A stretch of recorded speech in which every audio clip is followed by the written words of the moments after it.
بسم اللہ الرحمن الرحیم۔ السلام علیکم ناظرین، آج ہمارے سبق کا مفہوم ہے صحت اور فراغت کے بیان میں نبی کریم صلی اللہ علیہ وسلم کا فرمان زندگانی در حقیقت آخرت ہی کی زندگی ہے۔ حدیث مبارکہ صحیح بخاری شریف 2091 سیدنا ابن عباس رضی اللہ تعالیٰ عنہما کہتے ہیں کہ رسول اللہ صلی اللہ علیہ وسلم نے فرمایا، دو نعمتیں ایسی ہیں کہ اکثر لوگ اس کی قدر نہیں کرتے ہیں۔ نمبر 1 صحت تندرستی، نمبر 2 فارغ البلا یعنی کام کاج سے فراغت اور فرصت کے لمحات۔ نبی کریم صلی اللہ علیہ وسلم کا فرمان ہے، دنیا اس طرح بسر کرو جیسی کوئی پردیسی ہو یا راستہ چلتا ہوا مسافر۔ حدیث مبارکہ صحیح بخاری شریف 2092 سیدنا عبداللہ بن عمر رضی اللہ تعالیٰ عنہما کہتے ہیں کہ رسول اللہ صلی اللہ علیہ وسلم نے میرے کندھے پکڑ کر فرمایا، دنیا اس طرح بسر کرو جیسے کوئی پردیسی ہو یا راہ چلتا مسافر۔ اور سیدنا ابن عمر رضی اللہ تعالیٰ عنہما کہتے ہیں کہ جب صبح ہو تو شام کے منتظر مت رہو، اور شام ہو تو صبح کے منتظر نہ رہو، اور جو نیک کام کرنا ہے وہ کر لو، شاید صبح آئی ہے تو شام نہ آئے، اور اپنی صحت میں بیماری کا سامان تیار کر لے اور زندگی میں موت کا کچھ سامان تیار کر لے۔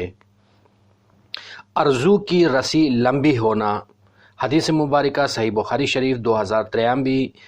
سیدنا عبداللہ بن مسعود رضی اللہ تعالیٰ عنہ سے روایت ہے کہ نبی کریم صلی اللہ علیہ وسلم نے ایک مربع شکل بنائی اور اس میں ایک خط اس شکل سے باہر نکلتا ہوا کھینچا، اور اس خط پر دونوں طرف سے چھوٹے چھوٹے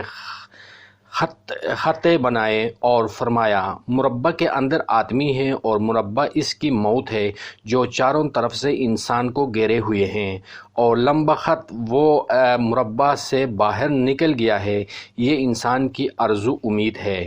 اور یہ چھوٹے خطوط آفات اور عوارض بیماریاں ہیں۔ اگر ایک آفت سے بچ گیا تو دوسری میں پھنس گیا، اور اگر اس آفت سے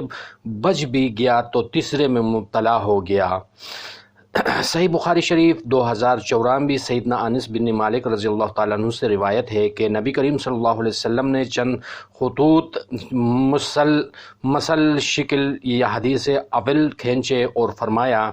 یہ دائرہ سے نکلتا ہوا خط انسان کی آرزو کی مثال ہے، وہ اسی آرزو میں سرگردان رہتا ہے کہ موت آ جاتی ہے۔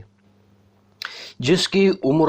60 سال کی ہو گئی، اللہ اس کے عذر کو کمی عمر کی بابت قبول نہ کرے گا۔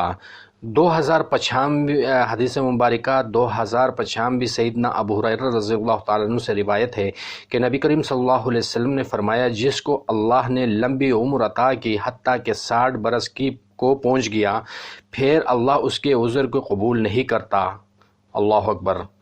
حدیث مبارکہ صحیح بخاری شریف 2096 سیدنا ابو ہریرہ رضی اللہ تعالیٰ عنہ سے روایت ہے کہ رسول اللہ صلی اللہ علیہ وسلم نے فرمایا، بوڑھے شخص کا دل وہ دو چیزوں کی خواہش سے جوان ہو جاتا ہے، نمبر 1 حب دنیا اور درازی عمر۔ جو عمل خالصتاً اللہ تعالیٰ کی رضامندی کے لیے کیا جائے۔ حدیث مبارکہ 2097 سیدنا عتبان بن مالک انصاری رضی اللہ تعالیٰ عنہ سے روایت ہے کہ رسول اللہ صلی اللہ علیہ وسلم نے فرمایا، جو شخص ایسا ہوگا کہ اس نے خالصتاً اللہ کے لیے لا الہ الا اللہ کہا ہو تو قیامت کے دن اس پر دوزخ کی آگ حرام ہوگی۔